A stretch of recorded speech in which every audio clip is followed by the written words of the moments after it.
Hi friends, very warm welcome to all of you. आज हम construct के बारे में सीखेंगे कि कंस्ट्रक्टर की ज़रूरत क्यों है जावा में। इसके बारे में सीखेंगे। तो डिटेल में हम इसके बारे में सीखेंगे कि बहुत जनों को बहुत कंफ्यूज होता है कि कंस्ट्रक्टर की ज़रूरत क्यों होती है जावा में। तो आज हम डिटेल में देखेंगे कि कंस्ट्रक्टर की ज़रूरत क्यों है जावा में। चलो सबसे पहले स्टार्ट करता हूँ। मैं इस डेमो पैकेज के अंदर में एक क्लास क्रिएट कर देता हूँ। इस क्लास का नेम मैं टेस्ट देता हूँ, टेस्ट। ओके, और इसको मैं फिनिश करवा देता हूँ। ओके, हमने क्लास क्रिएट किया है। थोड़ा इसको मैं जूम करवा देता हूँ। ओके, नाउ अब मैं कंस्ट्रक्टर की क्यों ज़रूरत है इसके बारे में डिस्कस करेंगे। ओके, तो सबसे पहले मैं एक मेथड क्रिएट करवा देता हूँ। ओके, तो सबसे पहले मैं यहाँ पर एक मेथड क्रिएट करता हूँ, पब्लिक वॉइड, एंड देन मैं यहाँ पर एक मेथड का नेम देता हूँ शो, एंड देन सिंपली यहाँ पर मैं स्ट्रिंग नेम। ओके, नाउ यहाँ पे मैं एक सिस आउट स्टेटमेंट लिखता हूँ। ओके, मैं इसको यहाँ पे पास करवा देता हूँ। ओके, उसके बाद और एक मैं मेथड क्रिएट करवा देता हूँ, तो पब्लिक वॉइड, पब्लिक वॉइड। यहाँ पर मैं एक मेथड का नेम चेंज करवाता हूँ। ओके, शो, शो वन इसको मैं नाम देता हूँ।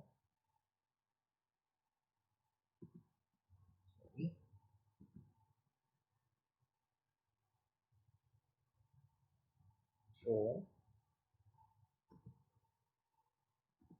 ओके, इसको मैं अभी दूसरा नाम देता हूँ show to.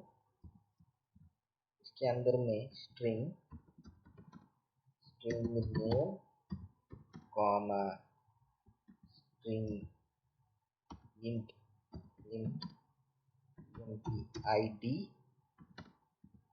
Comma string salary, salary comma string. Okay, इतना इसके अंदर में लोकल वेरिएबल क्रिएट करता हूँ। ओके, उसके बाद मैं यहाँ पे एक सिस आउट स्टेटमेंट देता हूँ, सिस आउट। अभी मैं यहाँ पे लिख लेता हूँ name, simply name, then plus यहाँ पर मैं emp id, इसको मैं emp id लिखता हूँ यहाँ पर emp id। Okay, and then plus simply space salary, salary space and simply plus यहाँ पर मैं एक सैलरी वेरिएबल को एक्सेस करता हूँ। परफेक्ट। नाउ उसके बाद और एक मेथड में क्रिएट करता हूँ, तो उसके लिए मैं इसको कॉपी करता हूँ। उसके बाद मैं सिंपली इसको पेस्ट करवा देता हूँ यहाँ पर। परफेक्ट। मैं इसका नाम चेंज करवा देता हूँ शो थ्री। परफेक्ट। अब मैं यहाँ पे क्या करता हूँ, यहाँ पर एक लोकल वेरिएबल और एक क्रिएट करता हूँ सैलरी, और इसको मैं नाम sorry string, string company. Okay, perfect. अब मैं क्या करता हूँ, यहाँ पर एक वेरिएबल, इस वेरिएबल पे इस सिसआउट में एक्सेस करता हूँ, स्पेस कंपनी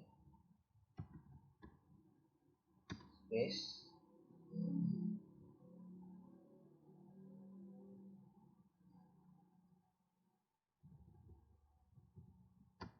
कंपनी।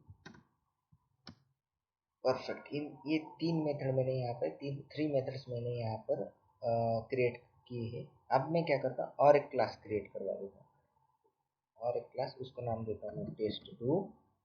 परफेक्ट। उसके अंदर मेन मेथड क्रिएट कर देता हूँ मैं, इनिशिएट। नाउ मैं अब मैं क्या करता हूँ, उस क्लास का मैं ऑब्जेक्ट यहाँ पे क्रिएट करता हूँ। ओके, उस क्लास का मैं ऑब्जेक्ट यहाँ पर मैं क्रिएट करता हूँ। सिंपली उसका क्लास का नेम टेस्ट। नाउ ये test equal to new test. Perfect. इसका ऑब्जेक्ट क्रिएट करवा दिया। अब मैं क्या करता हूँ, एक एक मेथड को एक्सेस करता हूँ, object name dot method name. तो मेथड का नेम क्या है हमारा, शो फर्स्ट। इसके अंदर मुझे क्या करना है, एक नाम पास करना है। ओके, सागर। उसके बाद और एक test dot show two method, इसको एक्सेस करवा देता हूँ। इसके अंदर मैं नाम डाल देता हूँ सागर। उसके बाद सिंपली 100 उसकी EMP ID होगी। और उसके बाद मैं यहाँ पर क्या करवा देता हूँ, उसकी सैलरी जो भी है उसको हम 10,000 कर देंगे। Okay, perfect. Now third method को भी मैं कॉल करता हूँ यहाँ पे, test dot show. Perfect. Now यहाँ पर मैं क्या करता हूँ, सागर सागर कॉमा इसकी ID होगी 100, कॉमा इसकी सैलरी होगी 10,000, कॉमा इसकी कंपनी नेम होगी take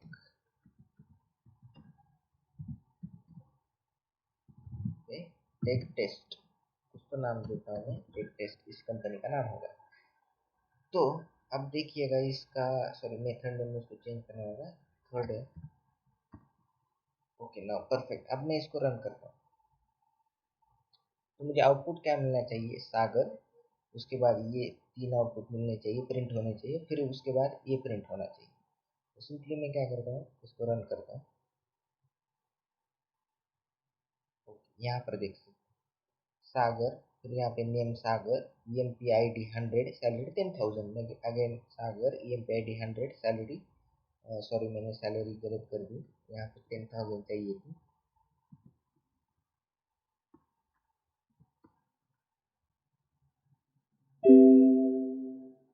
okay, salary 10,000, company name क्या होगा, टेस्ट टेक। ओके, तो हमें ये आउटपुट मिल चुका है। तो मैं क्या करता हूँ कि कंस्ट्रक्टर के थ्रू हम इसको कैसे एक्सेस कर सकते हैं और कंस्ट्रक्टर की ज़रूरत क्यों है, तो इसको हम क्लियर करते हैं इसमें। सबसे पहले मैं क्या करता हूँ, यहाँ पर सबसे पहले मैं यहाँ पर एक वेरिएबल क्रिएट करके देता हूँ, string name, name then string string क्या होगा यहाँ पर, EMP ID, इसका डेटा टाइप इंट करते हैं। परफेक्ट। उसके बाद मैं इसको क्या करता हूँ, स्ट्रिंग सैलरी सैलरी। उसके बाद हम और एक चीज़ देते हैं यहाँ पर, स्ट्रिंग स्ट्रिंग कंपनी। ओके, ये तीनों वेरिएबल हमने क्रिएट किया है यहाँ पर। ओके, हमने तीनों वेरिएबल यहाँ पे क्रिएट किए हैं। अब चेक करते हैं कि इनकी ज़रूरत क्यों है कंस्ट्रक्टर की। अब चेक करते हैं। बेसिकली कंस्ट्रक्टर दो टाइप का कंस्ट्रक्टर होते हैं, एक डिफ़ॉल्ट कंस्ट्रक्टर और दूसरा वाला होता है argument constructor.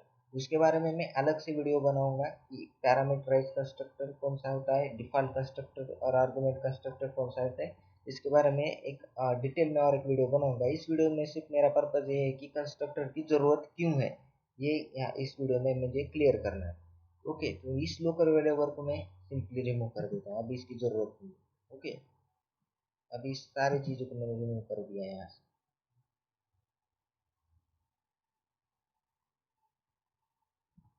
Okay, perfect.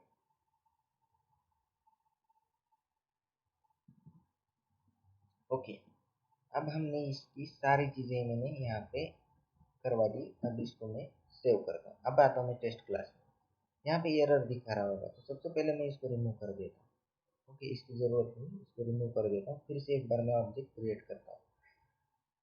Okay, तो सबसे पहले हमने एक चीज़ यहाँ पे मतलब भूल गया मैं यहाँ पर।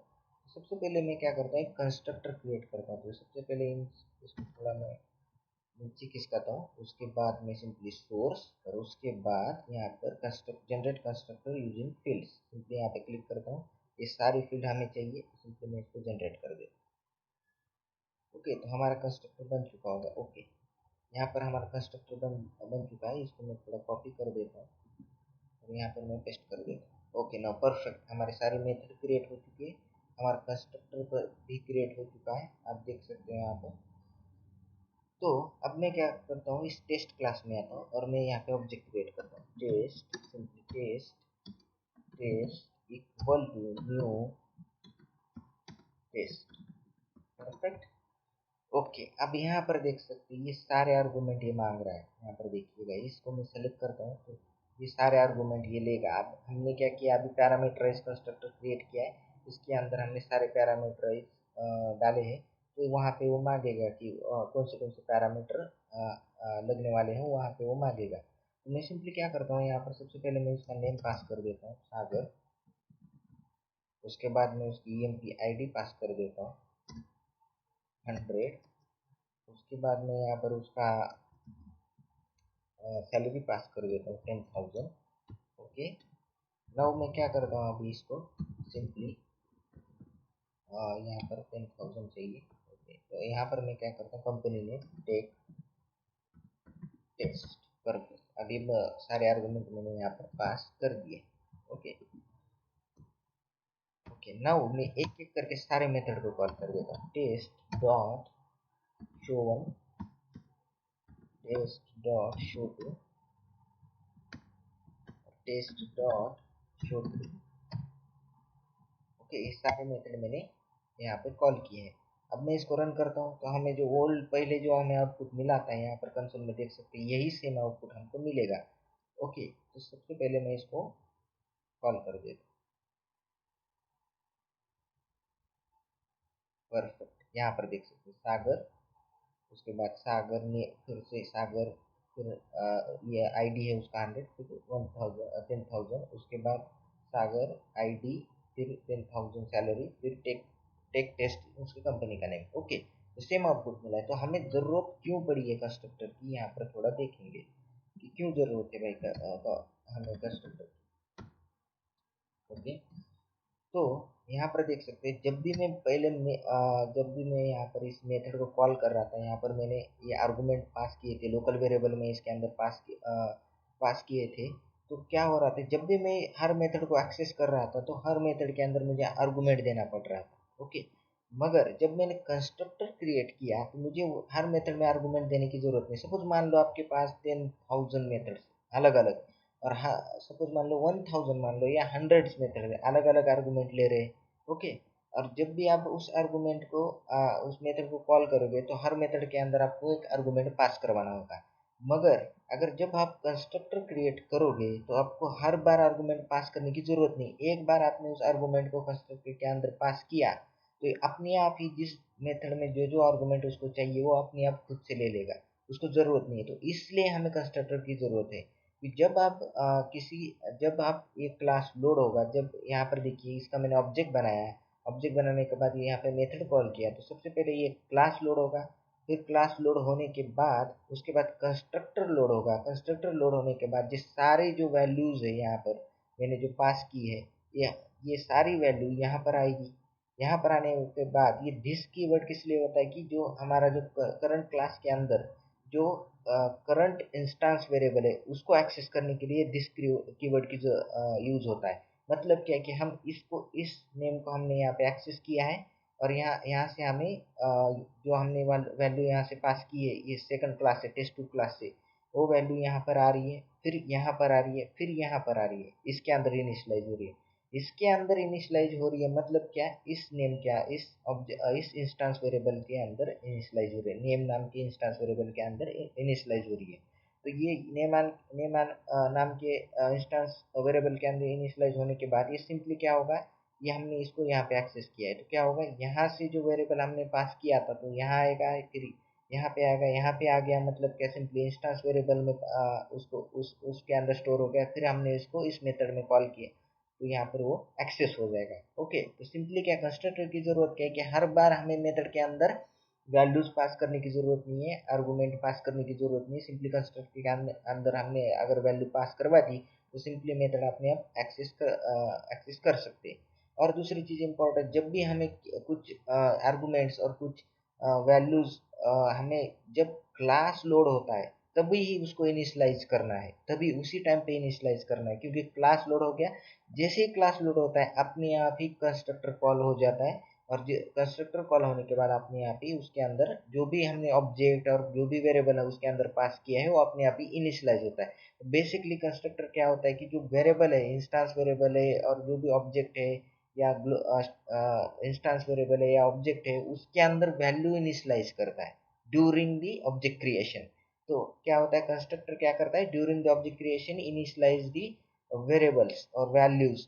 ओके, उसके अंदर इनिशियलाइज कर देते हैं। तो जब भी हमें कुछ चीज़ें जब क्लास लोड होने के बाद इनिशियलाइज करनी है तब हम कंस्ट्रक्टर का यूज करते हैं। तो आई होप आपका सारे पॉइंट क्लियर हो चुके होंगे।